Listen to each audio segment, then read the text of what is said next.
All right, happy Friday. Welcome in the NBA Tip-Off Show powered by WagerTalk.com as we get back into the NBA swing of things here. Great games last night. A lot of those same teams will be back in action here tonight, so some intriguing spots certainly on the card. We'll do our best to point you in the right direction, give you some of the thoughts and previews of some of these big matchups here tonight. We'll do it, of course, with three of the most profitable in the association at Wager Talk as we welcome in Skee Profit back in the saddle again on a Friday, as is RC. Ronald Kabang ready to go, and the one, the only, Mr. Teddy Covers here, ready to talk some hoops here. And it's been a while, guys, it feels like. So let's welcome back in with open arms the contrarian god, shall we? Because they've got some interesting things to say. And last night, they didn't mind the Orlando Magic. Tonight, they're not minding the Rockets here now. 3.5 points is what we're starting to see, as this was 4.5 earlier. So somebody seems to like the Rockets here tonight. Why? Well, they're taking on Phoenix. Second of a back-to-back for both these teams. Skee, the contrarian gods don't like Houston on the road. They don't seem to mind them at home. How about you? Yeah, I mean, that's been who they are all year long. And coming off of not a great game last game. So I don't have any reason to talk you off of the Rockets plus 3.5. I think the number is kind of short on the Sun side. So a lot of how I handicap right now, I can't do. Like I care about recent performance in association. Took a week off, so all I can go on is yes, Rockets play good at home, and I think the number is telling me that they're the right side. Does kind of feel Beal, I'm guessing, is, let me just look here, RC, but I'm pretty sure. Stop me if you've heard this. Beal's hurt. Probably doubtful won't be going here, and neither will Nurkic tonight, by the way. He looks also doubtful. So I get why the number seems to be coming back down to Houston, but do you agree with it? You feel like they're the right side in this spot? Yeah, I think it makes sense. I think that the 4.5 to 3.5 probably has to do with Nurk. But yeah, to me, I think the Rockets, they've been defensively, they've been playing pretty well. I know they've been struggling offensively. I know that because I had the team total over yesterday. But yeah, the pace was there for them, right? They shot 64% from the free throw line, and then they turned the ball over 22 times. I don't think they're going to turn the ball over that many times today. I know this is the second leg of back-to-back games for both teams here, but I would think that they would at least focus on trying to limit turnovers against the Suns team, who don't typically force a lot of turnovers. I know the Rockets play much better at home as well. 19-9 straight up, 18-9-1 against the spread, and that includes 8-5 straight up and 9-4 if they're a dog at home. Now, I did pull up a historic trend that goes back to 2016 when both teams are on the second leg of back-to-back games, right? And if the road favorite lost on the road in their previous game, and the home team is coming off a road game as well, so they have to travel as well. I know it seems like a lot, it seems complicated, but it just looks at rest, travel, and momentum. And those are three things that I like to put into my handicapping process. The road favorites in that situation, 7-13 straight up, but just 3-17 against the spread, and that backs the Rockets here. With that said, I can agree with the contrarian gods on this one. All right, 2 for 2 there with the Rockets in agreement, Teddy, which pretty much means if you're going to go that way, we're all screwed. We might as well bet Phoenix now. But tell me what you're thinking here. Over under the amount of fights Kevin Durant gets in with some fans at this game, because he seems to be a little on edge these days. What are you thinking of this matchup here tonight? So clearly there's a case to be made for Houston. We've just heard two guys make it. The money's coming towards the Rockets, et cetera, et cetera. I can make a pretty easy case for Phoenix in this ballgame. I'll start with this. My number was -8, and I understand Beal's out, so we're gonna and the Suns aren't. What do you take, about a point or two for Beal? I did not adjust the Rockets up for Van Vliet being back in the lineup, and I'm going to explain why. I don't adjust when a player comes back. I adjust when a team's performance improves. Van Vliet was back last night. They looked awful. All right. They looked out of sync. The quote after the game was, yeah, we're a little bit rusty. So no practice in between. What makes me think that they're going to look appropriate offensively tonight? I'm not convinced that's the case. So, given my numbers 8 on the game, and all right, you're going to take a point or two down for Beal, maybe 6.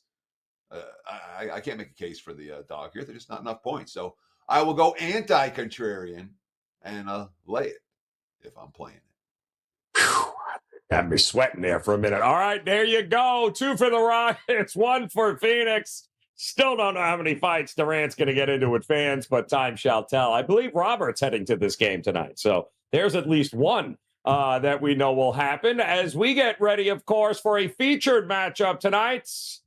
Yeah, this is going to be interesting, isn't it? How about them Milwaukee Bucks taking on the Minnesota Timberwolves here tonight? And a lot of different ways to approach this game here. Side total 3.5, 4, 225, 226. I don't know, Skee. Defense, we know Minnesota likes to play it. We know Milwaukee doesn't. Is it going to make a difference with the amount of firepower these teams have here tonight? Yeah, this one is interesting. For the Bucks side, before the break, they lost outright as a pretty big favorite.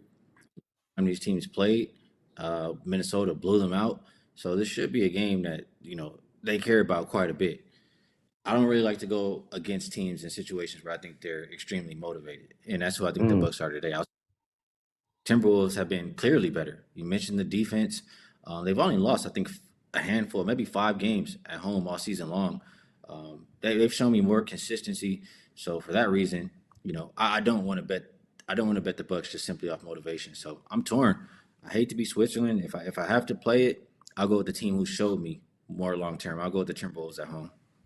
Yeah, it's an interesting matchup here, RC. It really is. Are you leaning towards the side in this one, or are you leaning more towards figuring out whether or not there's going to be enough defense to keep this thing to the under? Yeah, I mean, I actually think the under might be a pretty solid play as well. I know the Bucks have not been a great against the spread team this season, especially on the road. And the Wolves, obviously, they're opposite, right? They're really strong at home, 19-5 straight up at home. But if you look at some of the games prior to the All-Star break, the Bucks defense actually picked it up. In the last 8 games prior to the break, they were second in the league in forced turnover rate. And that's one spot that they can take advantage of this Wolves team because prior to the break, they were kind of the opposite. They were towards the bottom half of the league in turnover rate during that same time frame. I also think that the break was good for this Bucks team. They can reset, right? They added in Glenn Rivers there. They got some time there. Dame picked up a ton of momentum with his performance during the break as well. And then I think Giannis coming out publicly saying this is Dame's team. I think that might be a morale boost for this team as well because I feel like their identity was kind of like, all right, whose team is this right now? Right? Whose team is it? Giannis conceding to Dame, I think, is a big plus for them. And Dame didn't play in the last game where the Wolves took the Bucks down in Milwaukee, 129-105. Wolves in a situation where they're on the first leg of back-to-back games. The Bucks have some rest coming into it, going into their next game as well. To me, I think that maybe the Bucks defense might be a little underrated at this point. So possibly look towards the under. And my model actually has it closer to 2.5. So I think the Bucks can keep this close, potentially even win this game outright. So surprise some people coming out of the break. Yeah, kind of interesting here in this spot. I think 27 games left in the regular season there, Teddy, and Minnesota's got a shot at taking down the number 1 seed here. They've been playing phenomenally. So can it continue here against the Milwaukee Bucks at home? I mean, there's not really a reason to think it shouldn't, right? It's a one-way game for me, right? It's Minnesota or pass. All right, the T-Wolves, I thought Skee nailed it with his analysis. In fact, you could just play a loop of what he said because I'm probably going to repeat a lot of the same things because he was spot on in terms of why this is such a Switzerland game. It's obviously a Bucks spot, all right? And Milwaukee plus points is something that you got to be interested in when it's a Bucks spot. But Minnesota's the only team that's proven anything. Milwaukee's proven that they stink right now, So I ain't getting to the Bucks until the Bucks actually do something.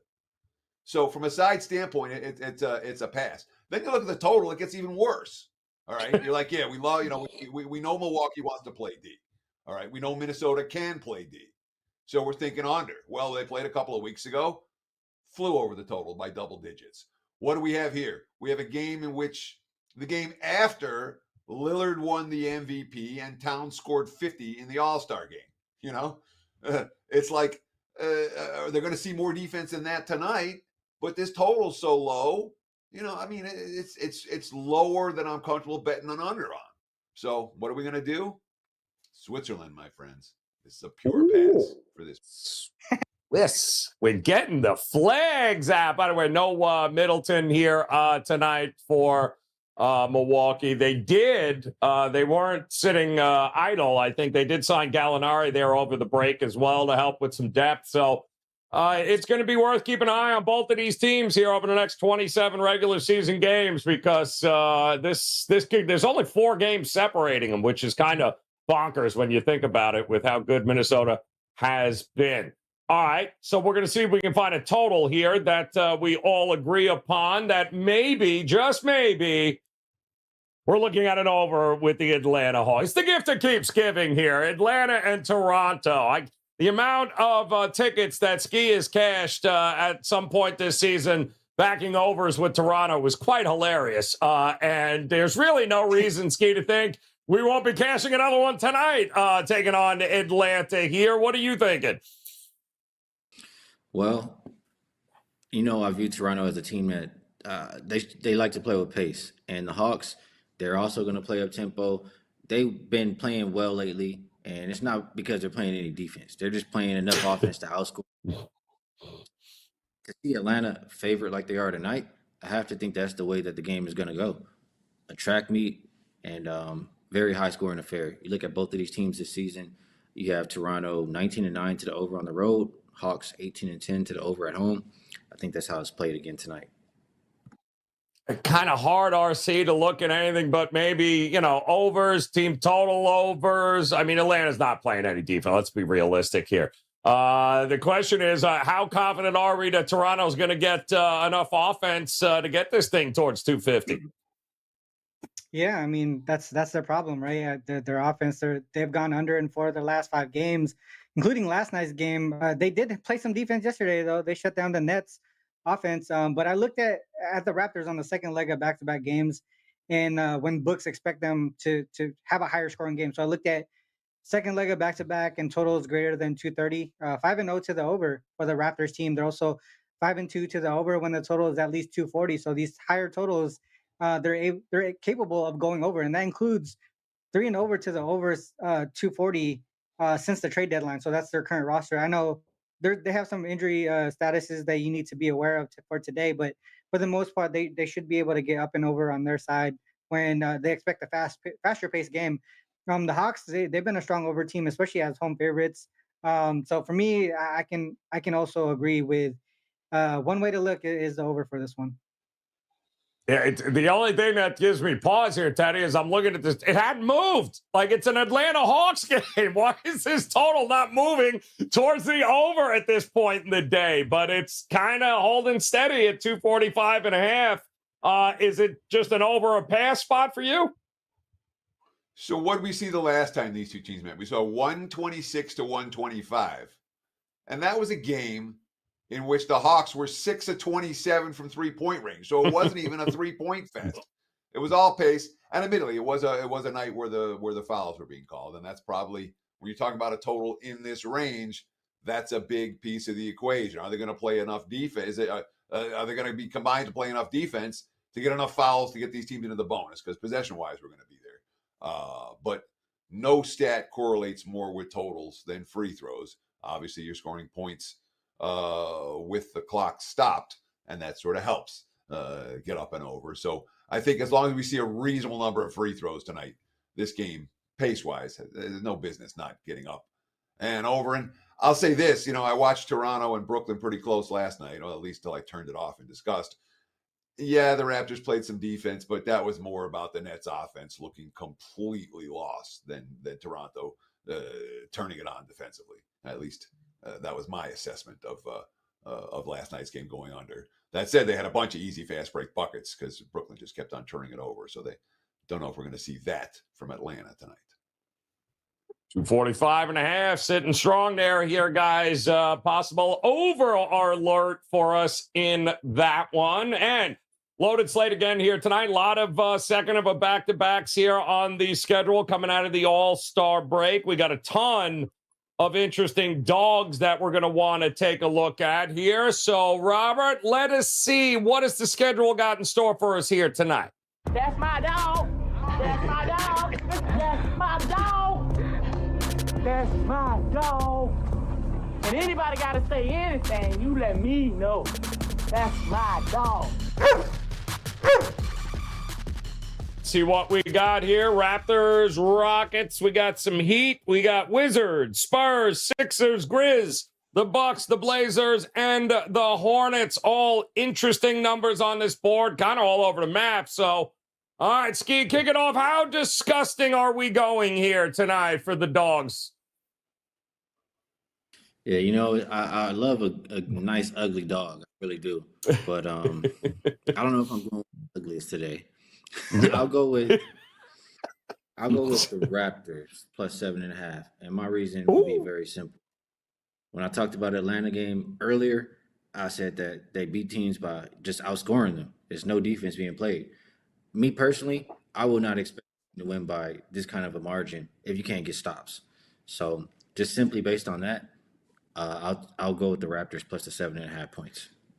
All right, looking for the Raptors here, 7.5 tonight. RC, boy, there's some ugliness on this. Boy, how ugly you willing to go here tonight for the dogs? No, I'm gonna go back to that featured game that we talked about. I do think that the Bucks can cover this one. The 4.5 points here. I did talk about how some of the previously to the All-Star break, the Bucks defense picked up. I think they continue that momentum into the second half here. With Glenn being there as the head coach, he's typically more of a defense leads to offense type of coach, and they had to transition. So I think with the All-Star break there, I think it was a good thing for this team here. So they should be able to come out the break and get I think they should be able to actually win this game outright. I think they have a good chance to win this one outright against Minnesota. All right, not backing off. The Bucks likes them here tonight, getting points. Teddy, you got to go uglier than what these two guys did. I mean, give me something here, man. That in the double-digit range. No, what do you got for us? So the two hottest teams in the NBA right now are the Dallas Mavericks and the Boston Celtics. They both won 7 in a row. The third hottest team in the NBA, or tied for third, is the Charlotte freaking Hornets. Ooh. All right, who have now won 4 straight games. They've covered the spread by an average of more than 20 points a game during this particular span of the 4 straight wins. Had them last night in Utah. Nobody's paying any attention to Charlotte. All right, they're the bottom feeder of bottom feeders. They're in the smallest market of smallest markets. They are never on TV, and they're 14-41 on the season. But if you actually read the quotes and look at the Charlotte Observer, and all of a sudden you're like, I haven't read a quote like this in Charlotte in years. All right. They brought in a bunch of veterans at the trading deadline. Grant Williams probably being the most important one, but certainly not the only one. Bertans was nailing threes last night. You had Seth Curry on the floor, Trey Mann at the point. It's not only a talent infusion, it's an infusion of like, we're going to calm down. We're going to stay competitive. We're not going to let go of the rope. We got them in Golden State tonight, plus 12.5. Warriors in the second of back-to-back off a big national TV blowout. Is Charlotte live in this game? I think they are. Give me the points. Now that is some ugly ass. That's what we're talking about right there. Charlotte there with a little experience, all helping Mr. Brandon Miller there in his quest to eventually take over the league. So Charlotte tonight, live dog. Keep an eye on it here, guys. That means we've got best bets left here. And these guys have kind of pointed you in the right direction here in a couple of different games. Now we'll throw 60 seconds on the clock and see if there is a game that they like a little bit more than the rest. So, Skee, Start us off here. 60 seconds, my man. Which one of these games is the best bet for you tonight? I'll go to Washington and Oklahoma City, and I'll start by saying when are unrested, I tend to think, the first thing that goes out the window is defense. So I look, and a lot of this is system based because it's not my usual way I can handicap with no recent games. So I'm looking at both of these teams. They both played yesterday, and the total for this matchup is higher than both of their previous games. The bookmakers are expecting it to be high scoring.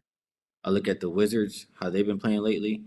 One game yesterday, one game before the break, but both back-to-back games with 30-plus assists. That means they're doing something right on the offensive end. So just a combination of those things, knowing how Washington likes to play, I think OKC will play up-tempo as well. I'll go over 242 is the best number that I see right now.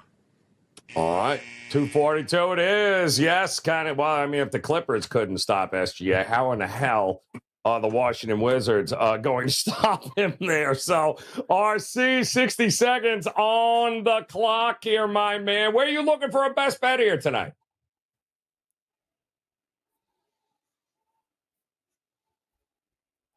Is this where I'm supposed to mime this, or how's this work here? He's muted. Give me the Lakers. Sorry, guys. Oh, there you go. Going to Give me the Lakers. That was pretty good. I do get some extra time. So Grizzlies and the Clippers, Clippers have been somewhat of an over team recently, just because their totals are always set so low. But they've been going under they've only gone under in one of their last 7 games.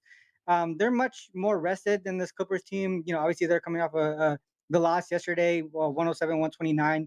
Their defense has actually been struggling lately, allowing opponents to go over their team total in 5 of their last 6 games, in the bottom 5 in both points per game allowed and defensive rating. From a trend perspective, Grizzlies 2 to the over when facing teams on the second leg of back-to-back games. Clippers 5-3 to the over when they're on the second leg back-to-back games. So 222 is definitely an overplay for me.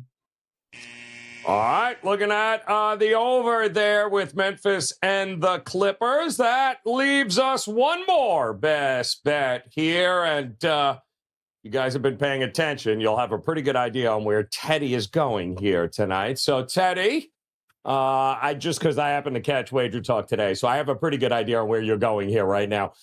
60 seconds on the clock. I won't spoil it. So tell me, where is your best bet here tonight? I can give you the Cliff Notes version. Philly stinks. Let's bet against them again. I mean, it is what it is right now with the 76ers. They're 26-8 with Embiid on the floor. And they're 6-14 without him. He can't win MVP because he's already missed 20 games. But he's the most important player in the league when Philadelphia doesn't have him. And especially for Cleveland. I mean, you read the quotes after the Cavs came out of the break last night. They did not play well. They looked out of sync. They were a little bit flat. Their bench got annihilated in that ball game. And you read the quotes coming out of Cleveland, and they're like, yeah, there's some urgency here. Yeah, we got to go. This is not play around time. I don't care if Donovan Mitchell plays or not. It's fine if he does. You will lay a premium with him. I don't mind if he doesn't. The money will come for Philly, and you'll get a better number than you're getting right now.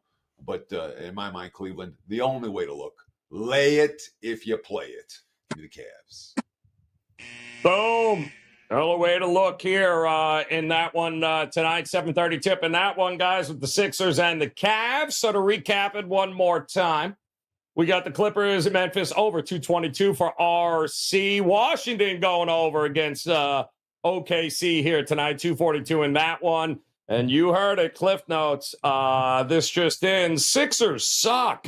The Cavs, not so much, though. So lay it with the Cleveland Cavaliers. That number will, without a doubt, eventually keep climbing up here before tip.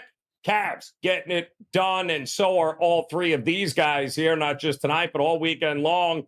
Great opportunity for you to head over to their page at WagerTalk.com. Visit Skee Profit as well as Mr. RC, Ronald and Teddy covers. These guys are locked, loaded, ready to roll here tonight. It's going to be a huge weekend across the sports betting landscape. So make sure you head over to Wager Talk, partner up with these guys, and let's cash a few tickets. We'll be back again on Monday with another edition of the NBA Tip-Off Show. Until then, of course, smash that like button, hit the subscribe button, and make plans. Come back and join us again next week on the NBA Tip-Off Show. Until then, cash those tickets. We'll see you soon.